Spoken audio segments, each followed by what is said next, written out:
गांव में सरिता नाम की एक महिला रहती थी। वह माता रानी की बहुत बड़ी भक्त थी। उसकी एक बेटी भी थी जिसका नाम मधु था। वह माँ बेटी बहुत ही गरीब थे और बड़ी मुश्किल से अपना जीवन बिता रहे थे। सरिता सड़क पर झाड़ू लगाने का काम करती, जिससे उसका 2 वक्त के खाने का इंतजाम हो पाता था। सरिता पूरे नवरात्रि रखती और उद्यापन भी अपने सामर्थ्य के हिसाब से कर देती थी। इस बार जब नवरात्रि आए तो मधु ने अपनी माँ से कहा, माँ, मैं भी इस बार तुम्हारे साथ नवरात्रों का व्रत रखूंगी। यह सुनकर सरिता ने कहा, मधु, तुम अभी बहुत छोटी हो, तुम व्रत कैसे रख पाओगी?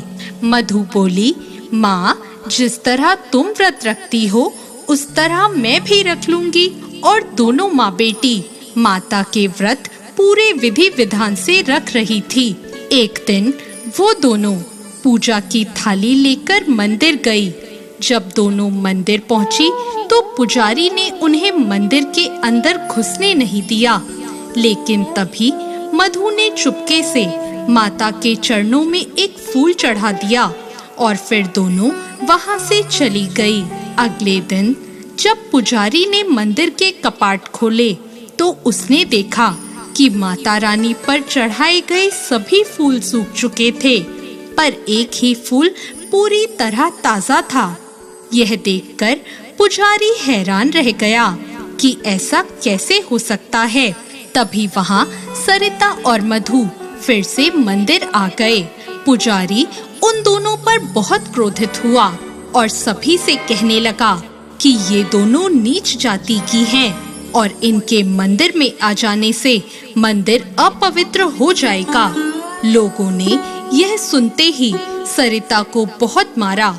सरिता बेहोश हो गई। यह देखकर मधु बहुत जोर से रोने लगी। तभी बहुत तेज आंधी के साथ एक आकाशवाणी हुई कि सरिता और मधु मेरे भक्त हैं और वह फूल इनका ही चढ़ाया हुआ है जो अभी तक ताजा है। इन दोनों ने सच्चे मन से मेरी भक्ति की है। सभी ने यह सुनकर सरिता और मधु से माफी मांगी। जब सारे नवरात्रे पूरे हुए तो सरिता ने अष्टमी पूजन किया और माता रानी का भोग बनाया और फिर उन्हें भोग लगाया।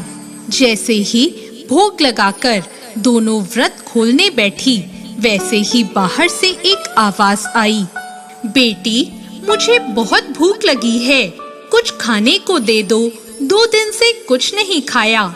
आवाज सुनते ही सरिता ने बाहर आकर देखा तो बाहर एक बूढ़ी औरत खड़ी थी।